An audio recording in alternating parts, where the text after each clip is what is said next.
ये डिवर्शन फॉर्म में realisation account कैसे बनता है, आइए आपको समझाता हूँ। रिलेशन अकाउंट का मतलब होता है सारे एसेट्स को मैं बेच दूंगा, सारे लायबिलिटीज को पे कर लूंगा, और ये रहा फॉर्मेट, आप इसका स्क्रीनशॉट ले सकते हो। तो मैं आपको प्रैक्टिकल एग्जांपल बताता हूँ। सबसे पहले हम क्या करेंगे, जितने भी हमारे एसेट्स और लायबिलिटीज है उनको मैं ट्रांसफर करूंगा। तो यहाँ पे मैंने ट्रांसफर किया, फर्नीचर किया, मैंने मशीनरी किया। ध्यान रखना मैं बुक वैल्यू पे करूंगा। मशीनरी को मैं 90, मैं यहाँ पे 1 लाख पे लेके जाऊंगा, और यहाँ पे ये जो मेरा जो प्रोविजन फॉर डेप्रीसिएशन है उसको मैं यहाँ लेके जाऊंगा। जो मेरा डेटर है उसको मैं यहाँ लेके जाऊंगा, और जो मेरा RDD है उसको मैं यहाँ लेके जाऊंगा। क्लियर है? चलो, उसके बाद यहाँ पे क्या हो गया, उसके बाद मेरा स्टॉक हो गया, मेरा व्हीकल हो गया। ध्यान रखना मैं कभी भी कैश ट्रांसफर नहीं करता, कैश और बैंक ट्रांसफर नहीं करूंगा। 27,000, 20,000 गुडविल हो गया, एंड टू पेटेंट हो गया मेरा 10,000 रुपए। सिमिलरली मैं यहाँ पे लाइबिलिटी ट्रांसफर करूंगा by creditor 1,40,000। Sir credit side में क्यों करूंगा, बिकॉज मैं क्लोज कर रहा हूं, तो अल्टीमेटली मैं आपको ट्रांसफर कर रहा हूं रियलाइजेशन अकाउंट के अंदर, और मैंने बिल पेबल भी ट्रांसफर कर दिया।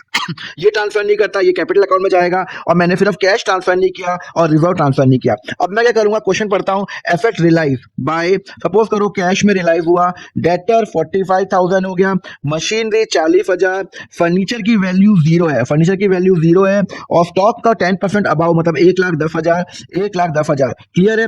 गुडविल कितने में रियलाइज हुई, 7,000 में हुई, तो गुडविल भी हो गई, ये भी हो गई, मशीनरी हो गई, और क्या हो गया, फर्नीचर, और ये अपना स्टॉक हो गया।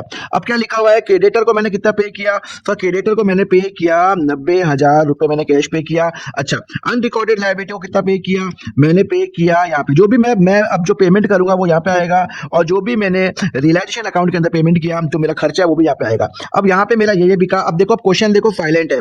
फर्नीचर के बारे में बता दिया, मशीनरी के बारे में बता दिया, डेटर के बारे में बता दिया, बट यहाँ पे उसने उसके बारे में नहीं बताया, व्हीकल के बारे में। तो मैं व्हीकल के बारे में अज्यूम करूंगा कि वो मेरा बुक वैल्यू पे ही सेल हुआ है, तो व्हीकल बुक वैल्यू पे आ गया। गुडविल के बारे में बता दिया कि वो 7,000 की बिक गई है। पेटेंट के वैल्यू के बारे में 0 वैल्यू है, इसका मतलब है क्वेश्चन साइलेंट है, तो जो भी इनटेंजिबल होता है उसको मैं 0 पे ही अज्यूम करूंगा, तो यहाँ पे ये 0 हो गए। और यहाँ पे मैंने बिल पेबल को पेमेंट इसलिए कर लिया, मैं बिल पेमेंट का पेमेंट करूंगा टू कैश। पर क्वेश्चन में कहां लिखा हुआ है, लायबिलिटी को मुझे पेमेंट करना ही करना है, डोंट पे, इसका मैं पे नहीं करूंगा। अब मैं क्या करूंगा, इसका बैलेंस निकालता हूं, तो जो भी मेरा प्रॉफिट निकलेगा या लॉस निकलेगा एक बार देख लेते हैं। तो यहाँ पे इसका टोटल आ रहा है 229,000, और इन सबका टोटल मैं माइनस करने के बाद लॉस आ रहा है, और ये लॉस मैं किसको बांटूंगा, जो पार्टनर्स मेरे पार्टनर्स हैं ए और बी, कौन से रेशियो में, 3:2, और यहाँ मैंने 3:2 में बांट दिया। तो कंसेप्ट में आ गया, मैंने सारे एसेट यहाँ पे ट्रांसफर किए, सारी लायबिलिटी यहाँ ट्रांसफर की, एसेट का यहाँ पे रीपेमेंट किया, और सॉरी एसेट को रियलाइज किया, और लायबिलिटी को पेमेंट किया। जो मेरा इंटेंजिबल एसेट है उसको 0 माना, जो मेरा टेंजिबल एसेट है कुछ नहीं लिखा हुआ तो उसको मैंने